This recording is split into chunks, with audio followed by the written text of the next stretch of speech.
네, 주말 푹 쉬고 왔습니다. 뉴욕 증시 지난 거래일과 주말 사이 어떤 이슈 있었는지 함께 짚어보도록 하겠습니다. 먼저 뉴욕 증시는 지난 거래일 내마녀의 날이죠. 선물과 옵션 동시 만기일인 굉장한 변동성이 예정되어 있는 날이었습니다. 하지만 트럼프 대통령의 유연성이라는 단어에 시장은 조금 더 민감하게 반응하면서 정말 오랜만에 혼조세 보인 장에서 상승하면서 마감을 해줬고요. 또 두 번째로는 미국과 중국 간에 드디어 정상회담이 시작될 수도 있다라는 가능성 들려왔습니다. 이 부분 잠시 뒤 자세히 짚어보도록 하겠습니다. 세 번째는 휴전 소식입니다. 30일 휴전 동의안에 서명하기로 했다라는 이야기가 얼마 전에 들려왔던 것 같은데 러시아가 우크라이나를 향한 정전 협상 전날 드론 공격을 감행했다라는 소식 들려왔고요. 마지막으로 종목단에서는 테슬라가 5% 넘게 올랐습니다. 어떤 이슈 있었는지 함께 짚어보시죠. 네, 첫 번째로 내마녀 이긴 트럼프 함께 살펴보겠습니다. 지난 거래일 뉴욕 증시는 선물과 옵션이 동시에 만기를 맞은 내마녀의 날에도 불구하고 트럼프 대통령의 상호관세 완화 조짐에 힘입어 소폭 동반 상승했습니다. 예고된 변동성과 이스라엘이 가자지구 영토 일부를 영구 합병할 수 있다는 경고를 내놓으면서 이날 출발은 약세였는데요.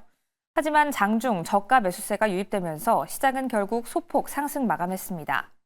여기에는 트럼프 대통령의 유연성 발언이 힘을 보탰는데요. 트럼프 대통령은 4월 2일로 예정된 관세를 그대로 부과할 것이냐는 취재진의 질문에 나는 변하지 않을 것이지만 유연성이라는 단어는 중요한 단어라며 상호 관세에서도 유연성이 있을 것이라고 밝혀 협상의 여지가 있음을 시사했습니다. 두 번째 소식 확인하시죠. 스티브 제인스 미국 상원의원이 23일 개막한 중국 발전 포럼 참석차 중국을 방문해 중국 당국자들에게 양국 정상회담의 필요성을 거론했습니다.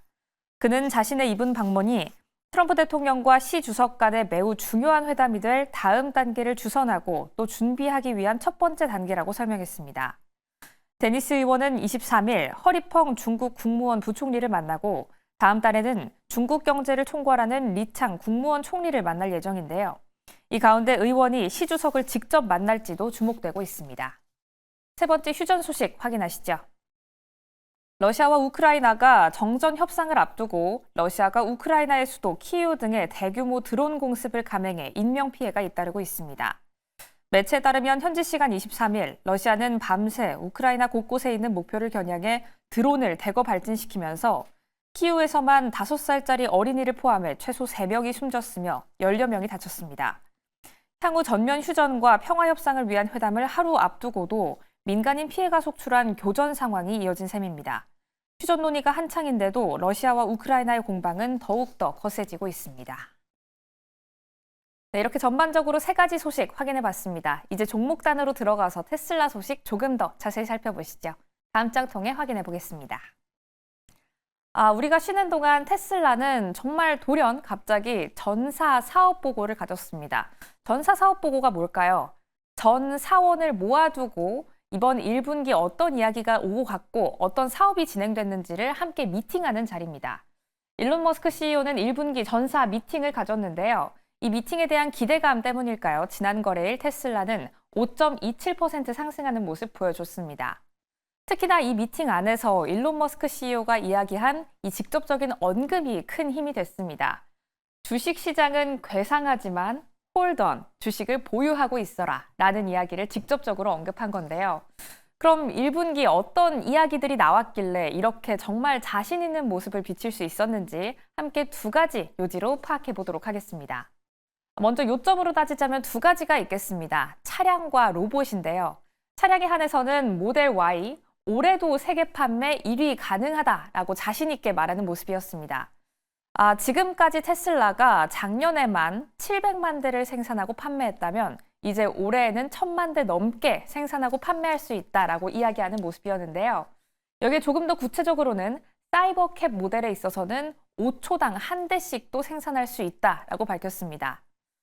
현재 모델 Y에 대해서는 35초당 한 대를 생산할 수 있다라고 알려졌는데 그보다 훨씬 줄일 수 있다라는 발언을 한 건데요. 얼마 전 비아디에 있어서는 이런 소식이 들려오기도 했었죠. 5분만 충전해도 470km를 갈 수 있다. 이런 수치상으로 조금 더 과하게 포장되는 면이 있는데 이 부분을 조금 의식한 게 아닐까라는 생각이 들기도 합니다. 두 번째로는 로봇입니다. 테슬라는 로봇 사업도 함께 영위를 하고 있죠. 로봇 시장 내에서 누가 주도권을 가지고 있느냐를 봤을 때 테슬라의 옵티머스가 단연 1위일 텐데요. 그만큼 정말 높은 기술력을 자랑합니다. 손과 팔의 높은 자유도를 가지고 있고 어떤 물건을 쥘 때 계란이 터지지 않게 쥘 수도 있다고 하네요. 이 옵티머스 올해에만 1만 2천 대 생산도 가능하다라는 포부를 밝혔습니다. 역시나 조금 조건이 달렸습니다. 목표 부품이 확보될 시 1만 2천 대까지도 생산 가능하다라고 언급하면서 배터리부터 전기 모터, 구조 설계와 대량 생산까지 모두 가능하다라고 이야기하는 입장이었습니다. 이렇게 전반적인 포부를 밝히면서 앞서 보셨던 것처럼 테슬라는 5% 넘는 강한 상승을 보여줬습니다. M7 기업 가운데서도 정말 강한 상승이었는데요. 사실 앞서 말씀드렸던 것처럼 내마녀의 날을 이긴 유연성이라는 키워드 덕분에 M7 안에서는 엔비디아를 제외하고는 모두 올라주긴 했습니다. 하지만 그 안에서도 큰 폭으로 올랐던 테슬라, 웨드부시 증권은 그럼에도 불구하고 조금 조심해야 할 부분이 있다라고 이야기합니다. 두 가지 문제를 해결해야 한다라는 건데요. 먼저 첫 번째는 테슬라의 CEO 머스크가 도지와 CEO의 역할을 공식적으로 분리하는 태도가 필요하다라고 이야기하고 있고요. 두 번째로는 올해 예정되어 있는 전기차와 FSD 완전 자율주행에 대한 일정을 출시 업데이트해야 한다라고 두 가지 부분을 밝히고 있습니다. 과연 이 두 부분 올해 안에 이루어질 수 있을지 저희와 함께 계속해서 팔로우업 해보시죠. 역시나 아직도 많은 변수가 내재하고 있습니다. 이렇게 이 CEO의 자리와 도지와의 관계를 구분해야 한다라고 이야기함에도 불구하고 일론 머스크 CEO는 나는 내년까지도 도지할 것이다 라고 공식적으로 이야기를 한 바 있죠.